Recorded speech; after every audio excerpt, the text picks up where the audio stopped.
स्वागत है। आज हम एक बहुत ही दिलचस्प अंश पर बात कर रहे हैं, सेवा और प्रेम का दान। जी।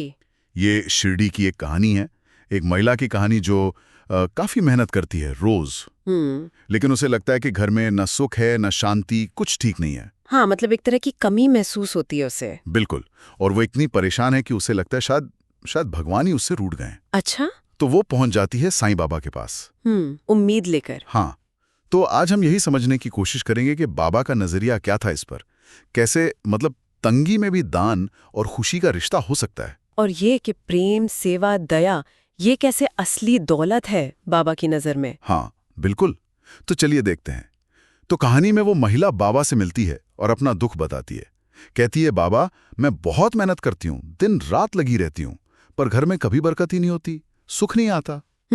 लगता है भगवान मुझसे नाराज हैं। और यहाँ बाबा का जवाब देखिए। वो कोई दिलासा नहीं देते, बल्कि मुस्कुराते हैं। हाँ। और एक सवाल पूछते हैं, सीधा सा सवाल। अच्छा, ये बताओ तुम्हारे पास देने के लिए क्या है। कमाल है। मतलब वो बेचारी दुखड़ा रो रही है और बाबा पूछ रहे हैं देने को क्या है। बिल्कुल, ये सवाल एकदम सोचने पर मजबूर कर देता है। और महिला का जवाब भी वही जो शायद हम सब सोचेंगे। वो तुरंत कहती है, मेरे पास बाबा मेरे पास तो कुछ भी नहीं है देने को। हाँ, उसकी आवाज में वो लाचारी साफ महसूस होती है, क्योंकि हम देना मतलब पैसा या सामान ही समझते हैं अक्सर। सही बात है। पर बाबा इस जवाब को मानते नहीं। वो कहते हैं झूठ मत बोलो। अरे हाँ, कहते हैं ऐसा हो ही नहीं सकता कि किसी के पास देने को कुछ न हो। अच्छा। और फिर वो बताते हैं कि क्या है उसके पास, वो चीजें जो हम अक्सर भूल जाते हैं। क्या? प्रेम, सेवा, दया, किसी से प्यार से बात करना, किसी जरूरतमंद की थोड़ी मदद कर देना, मन में करुणा रखना। बाबा कहते हैं कि यही चीजें हैं जो घर में सुख शांति लाती हैं। ये कोई नसीहत नहीं, ये एक तरह का नियम है।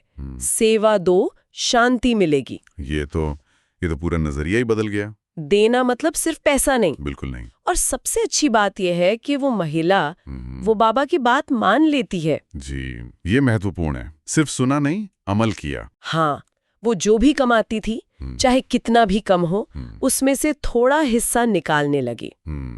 और वो हिस्सा भूखों को खिलाने में या किसी और जरूरतमंद की मदद में लगाने लगे। एक तरह का विश्वास था ये। हाँ, बाबा के शब्दों पर भरोसा। और इसका नतीजा सामने आया। कहानी कहती है कि धीरे धीरे उसके घर में वाकई सुख शांति आने लगी। अच्छा।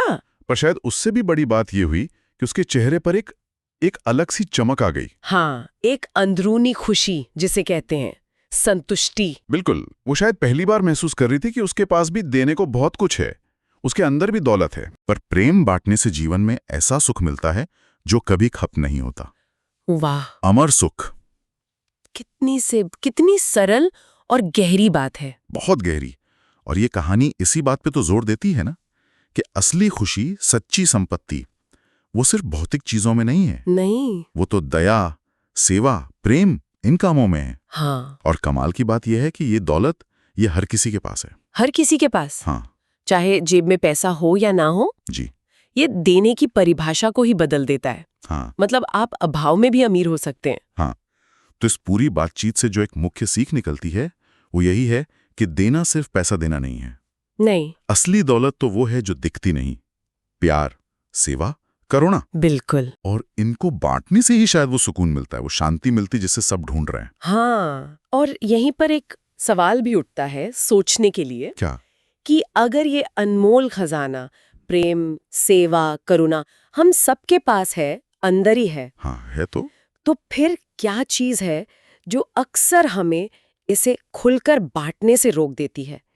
हम क्यों हिचकते हैं? ये सोचने वाली बात है, क्यों? और एक और बात, अगर हम सब लोग इसे थोड़ा और ज्यादा बांटने लगे, प्रेम से बात करें, मदद करें, हाँ। तो हमारी अपनी जिंदगी में और हमारे आसपास की दुनिया में क्या फर्क आ सकता है? कैसा बदलाव